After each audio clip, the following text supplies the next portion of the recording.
Sebab bagi saya sendiri pun dulu tak tahan tau minum kopi ratu. Bila saya minum kopi ratu, saya rasa terlalu kuat dia punya power. Tapi saya minum sikit-sikit. Lama-lama saya boleh minum 1 bungkus.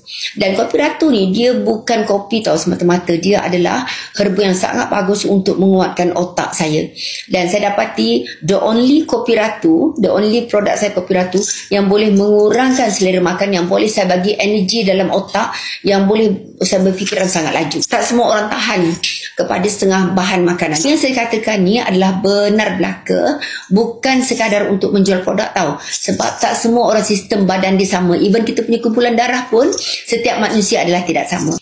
Kopi ratu bukan produk untuk menurunkan gula dalam darah. Bukan produk yang boleh menurunkan kencing manis. Bukan.